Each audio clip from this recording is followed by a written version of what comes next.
What if I told you that the chaos in Las Vegas was so severe that Lewis Hamilton found himself at the center of a scandal that nobody fully understands yet, and the truth behind that red flag is far more shocking than what you saw on television? You watched the session stop, but you did not see the real danger. Cars were running at full speed over a manhole structure that was not completely stable, the exact same type of failure that had already caused a major incident in this city 2 years earlier. And while everyone waited for Hamilton to explode against the governing body, the real crisis was unfolding inside his Ferrari SF25. The car refused to gain tire temperature, the balance was unstable, and a high-speed close call with Nico Hülkenberg exposed how dangerous the conditions truly were. Stay right here, because once you hear what actually happened inside FP2 and why Hamilton left that session furious with the situation rather than with the officials, you will understand why Las Vegas 2025 became the most alarming practice session of the entire season. The second practice session in Las Vegas unfolded under one of the coldest atmospheric conditions the championship had seen all year. The desert night locked the circuit beneath a layer of freezing air that stripped heat from the tires faster than the cars could generate it. Lewis Hamilton began his opening laps wrestling a Ferrari SF25 that simply could not find stability. Every corner felt disconnected, every braking zone felt sharper than expected, and the tire temperatures collapsed within seconds of leaving the pit lane. What should have been a crucial data gathering session immediately turned into a search for basic grip on a surface that refused to cooperate. As more laps passed, the situation grew even more unpredictable. Drivers across the grid reported inconsistent levels of adhesion, with the asphalt switching from acceptable to slippery with almost no warning. Hamilton felt this inconsistency deeply as the SF25 oscillated between understeer on turn entry and sudden movement on throttle application. The telemetry later confirmed that the tires were not entering their proper energy window, leaving the chassis without the foundation it needed to lock into its aerodynamic platform.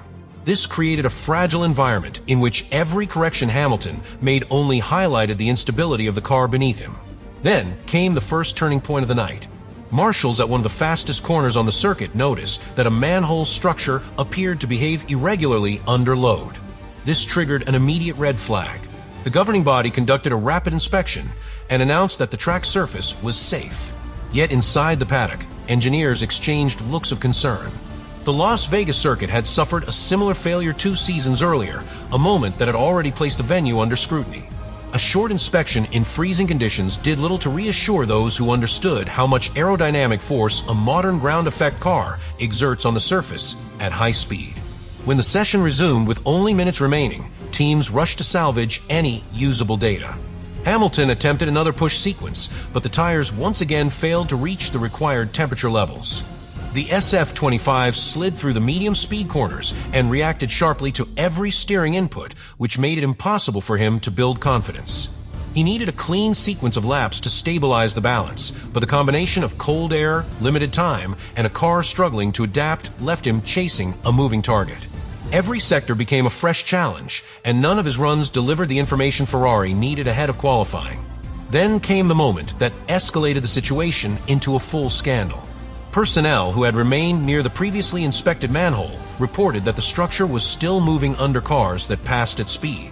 This discovery forced the governing body to deploy a second red flag and end the session entirely. For drivers, including Hamilton, the revelation was alarming.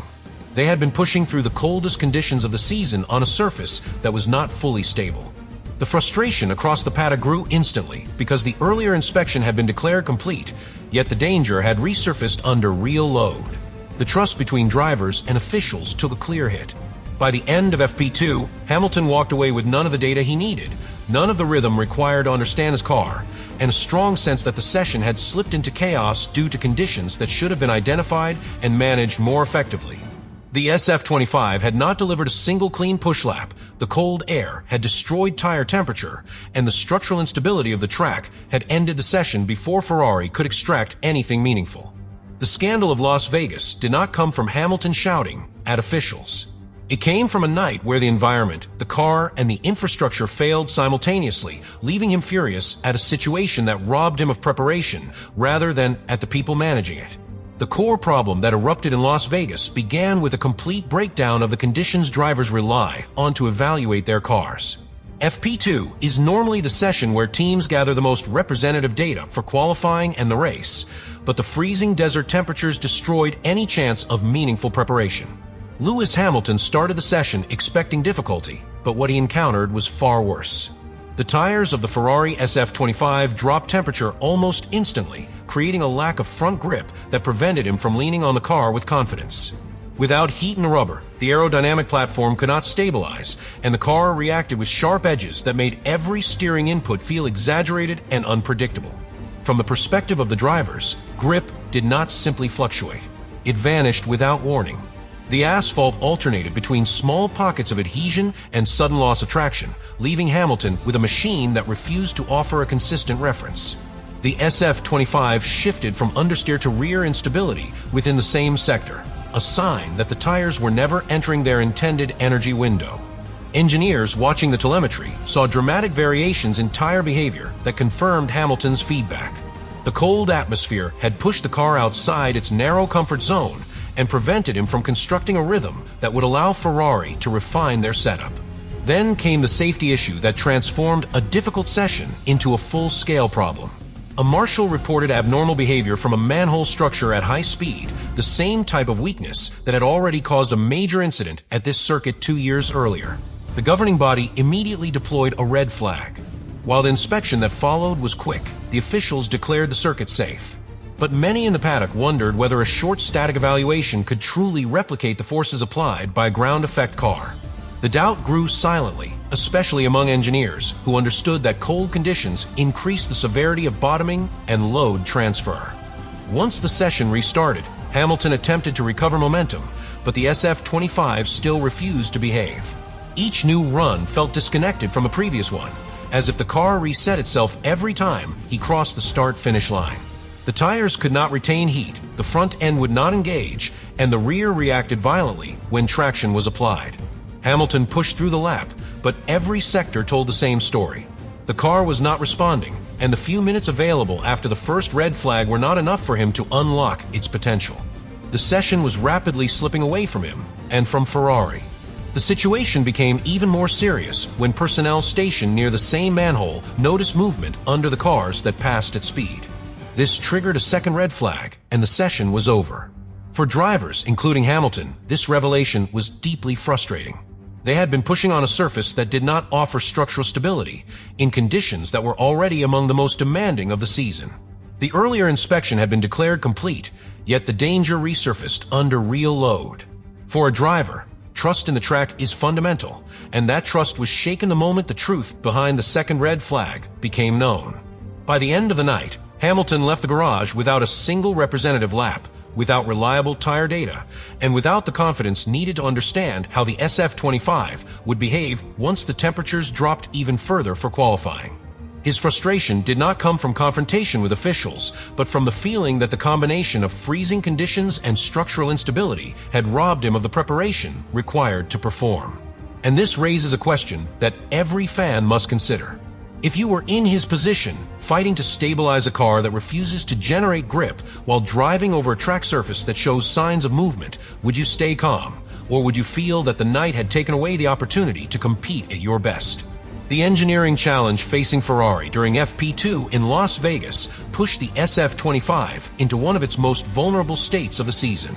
The car depends heavily on tire temperature to stabilize its aerodynamic platform, and the freezing conditions meant that the tires never built the energy required to lock the chassis into balance. Engineers observed sharp fluctuations in surface temperature readings that confirmed Hamilton's complaints. The front tires lacked the momentum to generate bite on turn-in, while the rear tires failed to retain heat long enough to offer traction. This created a scenario where none of the usual setup adjustments delivered predictable improvement. Inside the garage, Ferrari attempted several corrective strategies. They experimented with brake heating optimization to generate additional thermal load, adjusted the differential to support stability at corner exit, and altered energy deployment in hopes of increasing tire engagement during early acceleration. However, the cold Las Vegas environment absorbed heat faster than the car could produce it. Every modification behaved like a temporary patch rather than a solution. Telemetry revealed that Hamilton's tires lost temperature on the straights faster than they accumulated in the corners, making it impossible for the SF25 to achieve a stable rhythm across a single lap. The first red flag deepened the engineering problem further. When the session was stopped due to the suspected manhole issue, the tires cooled to near minimum operating levels. The SF25 requires multiple laps to re-establish thermal balance, but once the session resumed, Hamilton had only a few minutes to generate heat before attempting a push lap. That limited window forced him into a rhythm that did not suit the car's characteristics. Ferrari's engineers saw that every warm-up attempt was cut short by the clock, leaving the car under-energized and the data incomplete. Without continuity, none of the runs could be used as a reference. The second red flag delivered the final blow to Ferrari's technical plan. Personnel near the manhole confirmed that the structure had moved again under load, forcing an immediate stop to the session. This eliminated any remaining chance for Hamilton to build tire temperature or evaluate balance at speed. Engineers rely on uninterrupted sequences to understand how the aerodynamic load evolves across the lap, but FP2 provided none. The instability of the track surface meant that the aerodynamic values measured during Hamilton's laps were contaminated by risk, inconsistency, and structural interference. For engineering analysis, corrupted data is more dangerous than no data at all.